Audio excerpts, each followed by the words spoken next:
The streets and sidewalks of Tokyo, Japan, glisten under the glow of street lights after a recent downpour.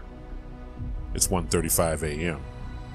You've just left your friends at a club, choosing to walk home despite their offers for a ride. You told them you couldn't resist the allure of yakitori or melon pan bread from a local street vendor on the way. After a few hugs, you part ways.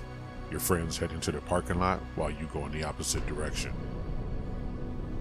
One of them shouts out to you to text once you've arrived home safely. You smile, nod, and give a thumbs up before setting off. As you walk, the noise from the club fades, and the streets grow quieter with each step. The city, shrouded in night, begins to twist into an eerie landscape. Thunder rumbles in the distance, followed by flashes of lightning, signaling an approaching storm. You remember a nearby street vendor with a sheltered area, perfect for waiting out the rain while you satisfy your growing hunger. Rounding a corner, you see the vendor pushing the cart inside and closing the heavy metal door behind him. The sound of the door slamming echoes through the empty street. You're alone. Muttering a few choice words, you feel the first raindrop hit your cheek. Within seconds, the downpour begins. You run for cover under an awning. The heavy rain drums against the thin metal as you survey your surroundings, regretting your decision to walk. A gust of wind sends rain in your direction, so you press against a brick wall to escape it. 15 minutes pass and the rain shows no sign of stopping. You glance around and notice an alley that could be a shortcut home. Anything is better than waiting in the middle of the night. Your phone chimes, startling you. It's your friend, checking if you're home. Ignoring the message, you decide to take the alley. The dimly lit alley whispers secrets of the night. Shadows elongating and menacing. Pulling your coat over your head, you step out into the downpour, moving swiftly to avoid the puddles.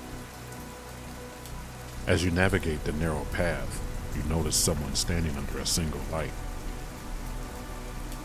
Her long, jet-black hair blends with the black trench coat. Her head is hung low as if sad, lonely, or maybe even lost. "Good evening," you say, pressing against the opposite wall. She doesn't respond. Something feels off. Why is she standing in the rain, and why isn't she wearing any shoes? Blood trickles from under her black dress, down her leg, and between her toes. Her hands are hidden behind her. You stop, debating whether to offer her help or continue on your way. Taking a deep breath, you ask, "Are you okay? Do you need help?" She slowly looks up, the lower part of her face covered by a surgical mask. Her teary eyes are so blue they're almost white. "Am I pretty?" "What?" you reply, stepping back further. "Am I pretty?" She repeats, stepping toward you. Yeah, I guess," you stammer. She removes the mask, revealing a grotesque sight. Her mouth is a gaping, horrific wound, the corners slashed deeply from ear to ear. The flesh is ragged and torn, the cuts poorly stitched together with coarse black thread that barely holds the flaps of skin in place. The blood seeps from the fresh wounds, mixing with the rain to drip down her chin in a sickening stream. Her gums are exposed, showing broken, bloody teeth, and her tongue, sliced in several places, thrashes unnaturally when she speaks. "Even with this?" You scream, stumbling backward before running as fast as you can. Your heart races and you glance back to see if she's chasing you. She's gone. Soaked in rain and sweat, you finally reach your apartment. You look back one last time before entering the complex, ensuring no one followed you. Taking a deep breath, you try and calm down. Was it real, what you saw? You wonder if it was lighting or your imagination. Still, the thought lingers. Entering your apartment, you strip off your wet clothes and glance out the window. Nothing. No one. Relieved, you decide a hot shower will help you relax.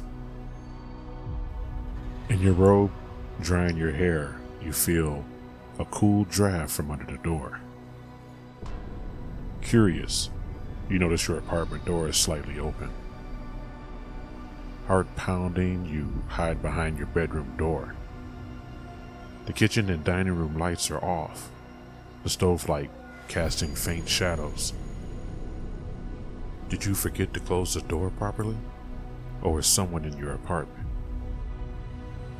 You need to know, but the thought terrifies you. Your phone chimes from the kitchen counter, yet you swore you left it on the bed. Panic sets in as you realize someone could be in your home. Then, to your right, you see movement by the dresser. The lamp on it flickers out. You scream, bolting from the bedroom toward your phone. Clutching your phone, you back towards the exit, eyes trained on the bedroom door. Something is in your apartment, watching you. The bedroom door slowly closes in silence. A full-length mirror reflects the frightened face and the dark, partially open door to your escape behind you. As you spin around to flee, to your horror, standing in your path is the woman from the alley. Even with this? You gasp deeply, frozen in fear as she steps inside, revealing her mangled face to you once again. Your legs give out and you fall to your back. She approaches you swiftly as if gliding across the floor, looming over your petrified body. You find the strength to try and defend yourself, throwing your hand out in front of you. She whispers again, Even with this? eyes growing more and more intense. She reveals a large pair of scissors she had hidden, the blade stained with dried blood. Her near-white pupils glow with a natural light as the room grows darker and darker around you. A neighbor hears your scream, followed by choking and gurgling, then silence. Cautiously, she peers into your open apartment door. Hello? She finds your lifeless body, mouth slashed from ear to ear, and scissors embedded in your throat.